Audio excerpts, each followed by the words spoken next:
할렐루야. 모든 하나님의 평안과 안식이 이 아침에 할렐루야 교회 성도들과 함께 말씀을 묵상하는 모든 성도들 삶 가운데 충만하게 임하길 예수 그리스도로 축원드립니다.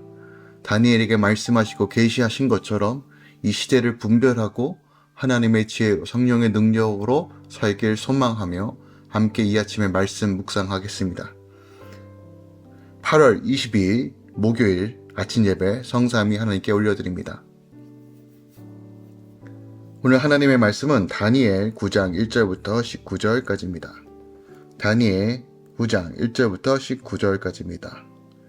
1절부터 4절까지만 봉독하겠습니다. 메대 족속 아하수에로의 아들 다리오가 갈대아 나라 왕으로 세움을 받던 첫 해, 곧 그 통치 원년에 나 다니엘이 책을 통해 여호와께서 말씀으로 선지자 예레미야에게 알려주신 그 연수를 깨달았나니 곧 예루살렘의 황폐함이 70년 만에 그치리라 하신 것이니라. 내가 금식하며 베옷을 입고 죄를 덮어쓰고 주 하나님께 기도하며 간구하기를 결심하고 내 하나님 여호와께 기도하며 자복하여 이르기를 크시고 두려워할 주 하나님 주를 사랑하고 주의 계명을 지키는 자를 위하여 언약을 지키시고 그에게 인재를 베푸시옵소서. 아멘. 하나님의 말씀입니다. 다니엘 7장부터 12절까지는 총 4개의 묵시가 기록되어 있습니다. 7장은 향후 세계사의 전개 과정을 보여주고 있는 묵시들 중에 세계사 전개 과정을 담고 있고, 또한 8장에서는 두 번째 묵시로서 메대, 바사 제국, 그 이후에 등장한 헬라 제국과 헬라 제국이 분열하여 형성되는 네 왕국에 관한 묵시가 숫양과 숫염소의 묵시로 기록되어 있습니다. 그리고 9장은 세 번째 묵시로 70일의 묵시가 다뤄지고 있습니다. 다리오 왕이 통치한 첫 해에 다니엘이 예루살렘의 황폐함이 70년 만에 그치리라는 예레미야의 글을 읽고 근심하며 회개합니다. 그는 바벨론 포로 생활이 자신과 이스라엘 백성의 죄악으로 인한 하나님의 징계임을 알고 죄를 회개하며 그의 이름을 위해 회복시켜주기를 간구하는 내용으로 담겨있죠. 이 70일의 묵시란 선민 포로 귀환과 성전 재건, 그리고 그리스도의 초림, 적그리스도의 출현, 말세의 대환란, 그리고 그리스도의 재림과 그로 말미암아 하나님의 나라의 도래까지의 전 역사 전개 과정에 대한 하나님의 경륜을 70일의 양식으로 보여주고 있습니다. 물론 이 부분은 신학적인 것으로 좀 풀어내야 하지만 우리가 간단하게 다룬다면 제7장에서는 내 짐승과 작은 뿔 묵시, 그리고 제8장은 순양과 순염소의 묵시가 대제국의 흥망성쇠를 중심으로 역사적 전개 패턴을 통해 묵시가 지어지고 있고, 또한 9장은 70일의 예언은 선민의 역사, 곧 구속사를 중심으로 하는 역사 전개 과정을 일직선상으로 보여주는 묵시인 것으로 우리가 보편적으로 해석하고 이해합니다. 그런데 제 9장의 이 70일의 묵시가요, 전체를 차지하는 분량은 약 3분의 1 정도밖에 지나지 않습니다. 그러니까 9장의 3분의 2는 바로 이스라엘의 바벨론 포로에 대한 깨달음을 얻게 된 다니엘의 어떻게 보면 선민을 위한 회개, 중보, 기도가 기록되어 있고, 나머지 3분의 1만이 다니엘의 기도에 대한 응답의 형식으로 주어지는 70일의 묵시인 것입니다. 이러한 9장은 세 부분으로 나눌 수 있어요. 오늘 제가 읽었던 1절부터 4절까지, 그리고 그 다음부터 4절부터 19절까지, 그리고 나머지 부분, 이 세 부분으로 나눌 수 있습니다. 전반부인 오늘 본문은 다니엘의 선민의 바벨론 포로수와 관련된, 또한 그것의 깨달음에 대한 회개 기도가 시작되는 내용을 담고 있죠.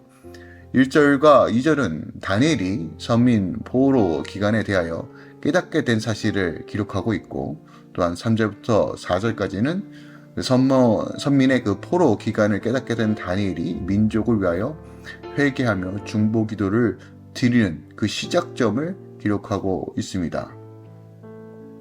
또한 4절 후반부에서는 다니엘이 그 기도의 대상이 하나님을 부르는 내용으로 시작해요.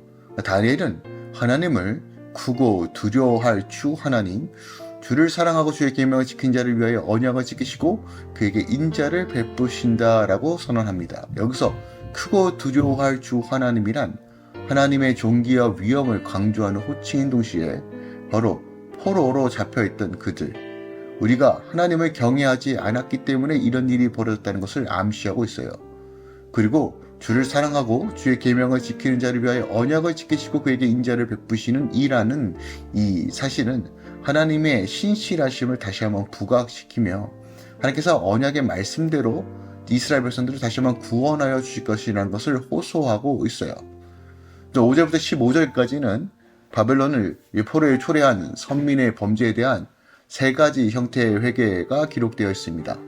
다니엘은 공의의 심판의 실현으로서의 바로 이제 포로를 강조한 회개, 또한 모세 율법의 실현으로서 바로 이 포로 생활의 속에서 우리가 회개해야 됨을, 또한 불순종으로 인하여 당한 재앙으로서 이 포로 생활에 대한 이 부분의 회개에 대한 선포를 하고 있습니다. 이 세 가지 형태로서 하나님께 회개의 기도를 드리고 있어요. 끝으로 이제 16절부터 19절까지는 이 다니엘의 기도의 핵심으로서 하나님의 긍휼을 의지한 고난과 수치를 당하는 바로 이스라엘 백성들 회복시켜달라고 강구하고 있습니다. 우리가 여기서 주목해야 할 것은 다니엘의 그 선민을 위한 기도는 회복의 강구보다 회개의 기도에 더 큰 포커스를 맞추고 있다는 겁니다. 즉, 우리가 하나님 도와주세요, 구원해주세요 라고 말하기 전에 먼저 자신의 죄를 깨닫고 회개하며 돌이키는 것이 더 중요한 요소라는 것을, 그리고 회복이 바로 회개로부터 시작돼야 된다는 것을 명확하게 우리에게 보여주고 있죠. 오늘 본문은요, 또한 마지막 시대를 살고 있는 우리가 이 하나님의 경륜과 역사가 어떻게 흘러가는지 이 71회를 통해서 우리에게 가르쳐주고 있다는 것이죠. 다니엘이 그 선민의 이스라엘의 그 포로 기간에 깨닫게 된 것은 어떻게 보면 메대 왕 다리오가 갈대아의 왕으로 세움을 받았던 그 1년차입니다. 그러니까 BC 539년 메대와 바사의 연합군을 결성하여 바벨론을 공격한 끝에 바벨론 성을 함락함으로써 그때 갈대아를 정복했던 그 해, 그때 메대와 바사, 이 페르시아 제국이었던 메대 왕 다리오가 그 과도 제국의 황제로 즉위하죠. 제가 지난 시간에도 말씀드렸듯이 이제 다리오는요, 그 고레스 왕의 삼천격으로 되어 있습니다. 그러니까 예의상 당시 고레스 왕이 주고 있었으나 고레스는 자신의 외삼촌이자 장인인 메대 왕 다리오를 존중하여 그를 제국의 황제로 즉위시켰죠. 이때 다니엘의 나이가 80세가 넘는 것으로 우리가 생각하고 있습니다. 다니엘은 당시 제국의 3명의 총리 가운데 한 사람으로 일하고 있었어요. 그리고 이때 예레미야의 선지자가 기록한 글을 보고 이제 이스라엘이 이 포로 생활 70년 만에 그치게 될 거라는 사실을 비로소 깨닫게 되죠. 그러니까 다니엘은요, 하나님의 백성들이 이 70년 이 포로 생활, 예레미야 예언이 있을 즈음에 아마도 바벨론의 포로로 잡혀왔기 때문에 아마도 그 사실에 그 예언을 듣지 못했던 것으로 우리가 추정할 수 있어요. 그리고 그는 바벨론에서도 예레미야가 보낸 서신을 보지 못하였다는 것으로 우리가 좀 예상할 수 있죠. 그런데 그때 지금 다리오 왕 때 이 서신서를 발견하게 된 겁니다. 자, 70년 만에 그치게 될 거라는 거, 바벨론에 정착하여 안정적인 삶을 살 것이라고 권고했던 이 예레미야의 예언의 글을 읽었던 것으로 봅니다. 그러니까 다니엘은요, 이 바로 이제 이스라엘 백성들의 포로 기간에 깨닫게 된 것이 아마도 사자굴이 기록되어 있는 제6장의 전인지 후인지는 명확하게 알 수는 없지만 예레미야의 그 서신서를 통해서 다시 한번 하나님의 뜻이 무엇인지를 명확하게 알 수 있었다는 것이죠. 하나님은 이 명확한 뜻을 알았던 다니엘, 이 다니엘이 어떻게 바로 행동합니까? 바로 금식하며 회개하며 기도했어요. 하나님의 뜻을 알기 위해 더 구체적으로 깨닫기 위하여 원했던 이런 마음도 크지만 그는 이 언약의 약속의 말씀을 붙잡고 다시 회개하고 돌이키며 나아갔다는 거예요. 어떻게 보면 다니엘의 죄는 아니죠. 하지만 민족의 죄를 자신의 죄인 것처럼 끌어안고 다시 한번 그 죄를 직시하고 다시 한번 중보자로서 하나님 앞에 나아가고 있는 것이에요. 자, 이 다니엘의 신앙의 자세가 매우 중요합니다. 중보자의 삶, 파수꾼의 삶, 키퍼슨의 삶이 무엇인지를 명확하게 보여줘요. 특별하게 오늘 본문은요, 하나님께 기도 응답을 받는 근거가 무엇인지도 우리에게 보여줍니다. 3절입니다. 내가 금식하며 베옷을 입고 죄를 덮어쓰고 주 하나님께 기도하며 간구하기를 결심하였다라고 말합니다. 그러니까 2절에 우리가 살펴봤듯이 다니엘은 예레미야의 그 서신서를 통해서 하나님께서 회복하신 날이 가까이 왔음을 깨닫게 돼요. 그러니까 그는 선지자를 통해 기록된 하나님의 말씀을 보며 하나님 백성을 향한 하나님의 뜻이 분명히 깨달아진 거예요. 그리고 이렇게 깨달은 이 깨달음을 통해서 다니엘이 다시 기도하기를 결심한 내용이 바로 3절 이하입니다. 우리가 보통 하나님의 뜻을 깨달았을 때 어떻게 반응하죠? 하나님께서 이루시는구나. 하나님께서 곧 하시겠구나. 맞습니다. 이런 믿음이 생기는 것도 굉장히 중요한 요소지만 다니엘은 한 단계 더 나아갔다는 것이에요. 그 언약의 말씀을 붙잡고 다시 한번 기도했다는 것입니다. 하나님께서 이루실 것을 알지만 그럼에도 불구하고 다시 회개하며 기도했다는 것이에요. 이것이 바로 응답받는 기도의 핵심 요소라는 겁니다. 그러니까 다니엘의 삶에서 가장 두드러진 특징은 철저하게 하나님의 말씀을 붙들고 기도했다는 거예요. 그는 기도할 때도 철저하게 말씀에 근거하여 기도했다는 거예요. 예레미야의 편지를 읽기 전에도 선민을 위하여 기도하였지만 예레미야의 편지를 읽은 후에 그 회복의 때가 임박하였다는 것을 구체적으로 알고 더 절실히 기도했다는 것이에요. 우리 기도의 근거가 무엇입니까? 기도는 절대로 막연하게 하는 것이 아닙니다. 내 마음의 소원을 간구하는 것이 아닙니다. 말씀을 붙잡고 말씀대로 이루실 하나님을 바라보는 것입니다. 그럼 하나님께서 그 말씀 가운데 계시하여 주셔서 그것을 더 분명하고 선명하게 이것이 어떻게 이루어지는지 이제 하나님의 뜻이 무엇인지 더 명확하게 알려주십니다. 근데 많은 그리스도인들이 이 부분에서 멈춥니다. 아니요, 다니엘은 한 단계 더 나아갑니다. 그것을 다시 붙잡고 더 확실히 그때까지 하나님의 응답이 이루어지기까지 기도한다는 거예요. 그래서 기도라는 건 끈질기게 주님 앞에 엎드리는 것입니다.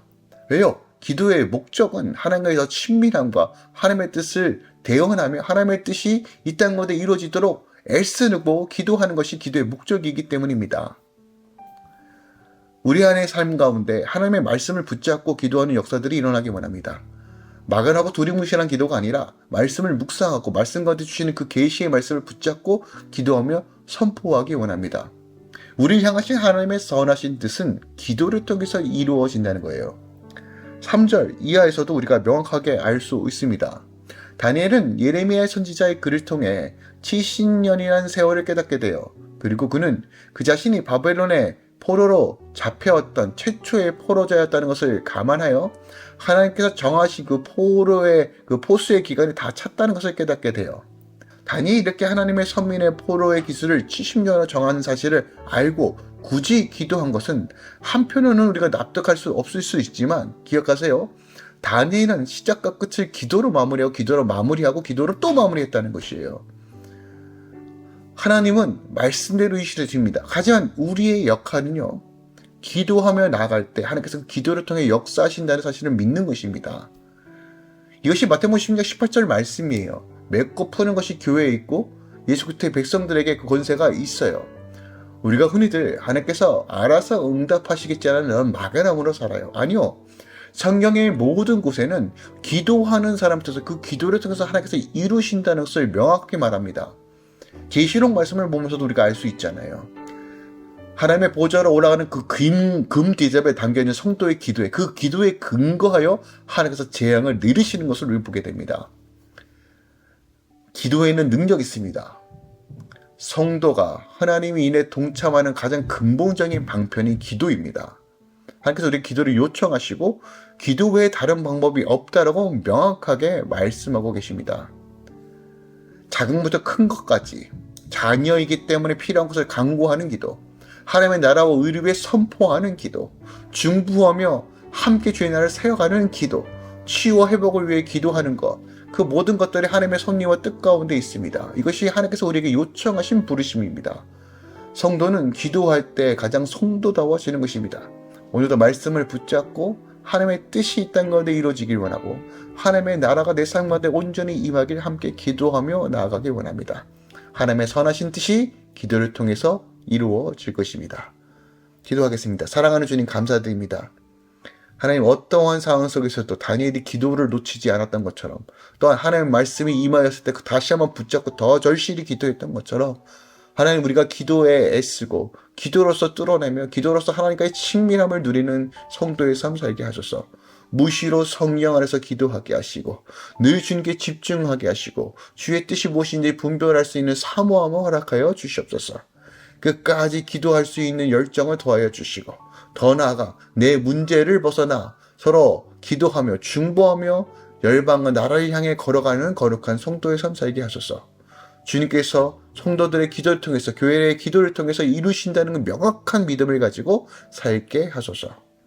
이제는 우리 주 예수 그리스도의 은혜와 우리 하나님 아버지의 놀랍고 지극하신 사랑과 성령 하나님들에게 동 충만 역사하심이 이제부터 영원까지 함께 계시길 간절히 축원합니다. 아멘.